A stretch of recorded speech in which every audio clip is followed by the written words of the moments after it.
আসসালামু আলাইকুম গাইস, আজকে আমি খুবই মজাদার মিষ্টি কুমড়ার ভর্তার রেসিপি আপনাদের সাথে শেয়ার করব। মিষ্টি কুমড়া যেমন স্বাস্থ্যের জন্য খুবই ভালো, তেমন শীতকালে ভর্তারও কিন্তু খেতে খুবই বেশি ভালো লাগে। তার জন্য আজকে মিষ্টি কুমড়া ভর্তাই আপনাদের সাথে শেয়ার করব। তো এখানে মিষ্টি কুমড়া পিস নিয়ে নিয়েছি কেটে। এখন এগুলোকে আমি চিকন চিকন করে স্লাইস করে কেটে নিব।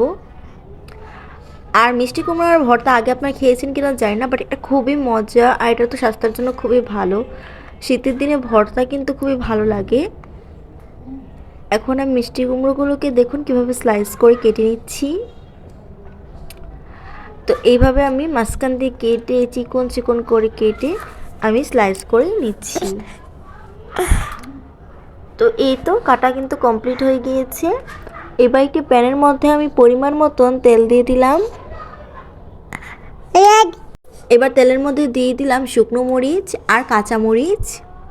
কাঁচামরিচগুলোকে মাঝখান দিয়ে ভেঙে আমি দিয়ে দিয়েছি। এবার দিয়ে দিলাম রসুন।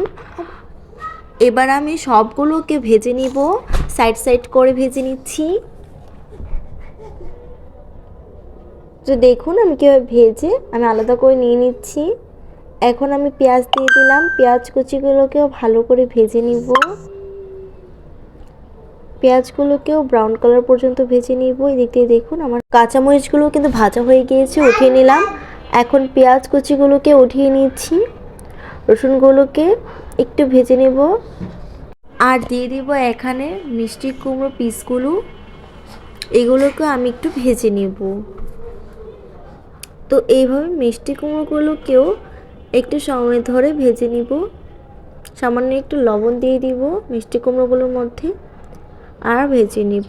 এক পিঠ হয়ে আসলে আরেক পিঠে উল্টে দিব। দেখুন কিভাবে ব্রাউন কালার হয়ে গিয়েছে। এমন ব্রাউন কালার হলেই কিন্তু উল্টাতে হবে। এই তো দেখুন ব্রাউন কালার কিন্তু প্রায় হয়ে গিয়েছে। এবার আমি অন্য পিঠে উল্টে দিয়েছি। এবার দেখুন এই পিঠও কিন্তু হয়ে গিয়েছে, রসুনগুলোও কিন্তু ভাজা হয়ে গিয়েছে। এবার কিছুক্ষণ রেখে আমি উঠিয়ে নিব। তো এই তো দেখুন মিষ্টি কুমড়োগুলো কিন্তু ভাজা হয়ে গিয়েছে। এই তো ভাজা হয়ে গিয়েছে, আমি আলাদা একটি পাত্রে নিয়ে নিব।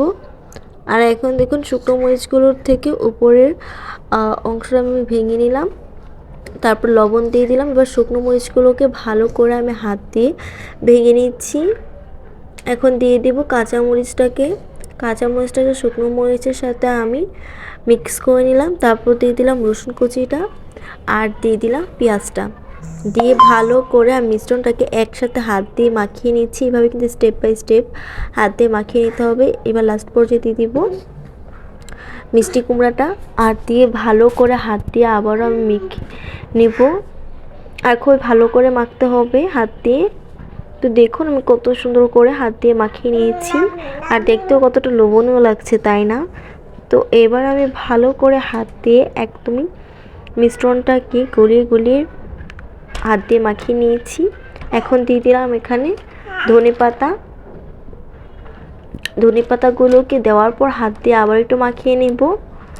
আর এখানে দিয়ে দিব লাস্ট পর্যায়ে একটু সরিষা তেল।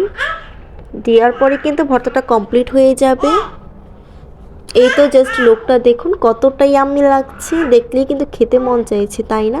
তো বাসায় এখনই বানিয়ে ফেলুন এই মজাদার সুস্বাদু ভর্তাটা। এটা আসলে দেখতে যেমন ইয়াম্মি, খেতে কিন্তু আরও বেশি ইয়াম্মি। একটা বাইট নেওয়ার পরে কিন্তু বুঝতে পারবেন যে কতটা ইয়াম্মি। এই ইউনিক এই মজাদার ভর্তাটা আপনারা যখন তখন বাসা বানাতে পারেন। শীতের দিনে কিন্তু এটা বেস্ট অপশন। ভর্তাটা গরম ভাতের সাথে খেতে কিন্তু খুবই খুবই ভালো লাগে। আমার পেজে নতুন হলে অবশ্যই পেজটাকে ফলো করবেন। এরকম ইউনিক ইউনিক ভর্তা, ইউনিক ইউনিক রেসিপি আরও পেয়ে যাবেন। আর ভিডিওটি ভালো লাগলে অবশ্যই একটু লাইক দিবেন। সবাই ভালো থাকবেন। আল্লাহ হাফেজ।